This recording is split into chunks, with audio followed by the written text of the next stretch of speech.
Hi, my name is Jamie Rooks, and I'm the owner and founder of Precious Diamonds Mentoring, and I'm here to give you your Women's History Moment.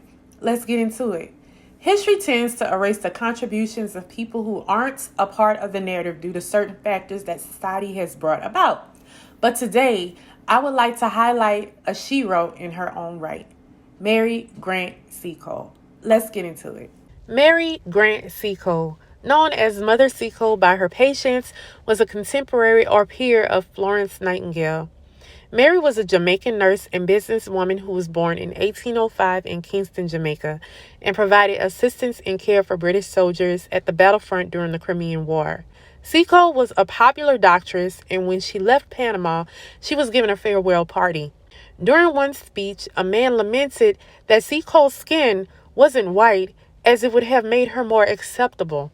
Seacole did not allow the prejudice to be ignored and responded that her skin color made no difference to her work. She went on to say that even if her skin had been darker, she would have been respected by others whose respect she valued. While her business in gold investments was unprofitable, Mary Seacole decided to apply to the War Department in England.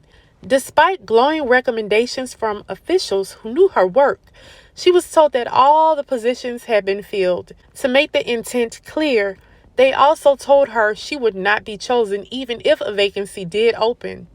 Soldiers were dying in Crimea, not only from wounds, but also from dysentery and cholera. Seacole believed her experience with these diseases would help the men who had become her friends. Undaunted, Seacole wrote a letter to Florence Nightingale to introduce herself, but one of Nightingale's assistants rejected her upon introduction. Since she was not allowed to join Nightingale in Turkey at the hospital, Seacole financed her own way to Crimea with a relative of her husband, Thomas Day. During their journey, they stayed the night in Scutari, Turkey at Florence Nightingale's hospital. They arrived in March of 1855 after many of the major battles had been fought. Together, they opened the British Hotel located just 2 miles from where the soldiers were stationed in Balaclava, Crimea. The hotel was a respite for sick and recovering soldiers. Nightingale's hospital was hundreds of miles from the front line.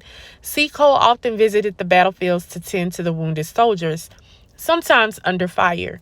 She was set out with bandages, needles, thread, medicines, and food and drink to tend to the soldiers' needs. In Crimea, on the battlefield, that's when she was given the title of Mother Seacole for her tender and compassionate care of the sick and wounded. Mary Seacole died May 14, 1881 in London, England. Yet, while Nightingale's name rings through the halls of nearly every nursing program, Seacole was all but forgotten until 1980 when historians rediscovered her story, now called the Greatest Black Britain.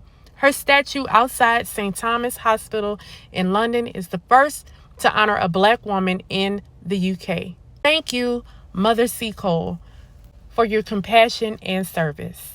I hope you enjoyed listening and learning about Mother Seacole and the contributions she made to nursing. I want to tell you that you are loved, you are blessed, and you're deserving, and I at least see you next week. Bye.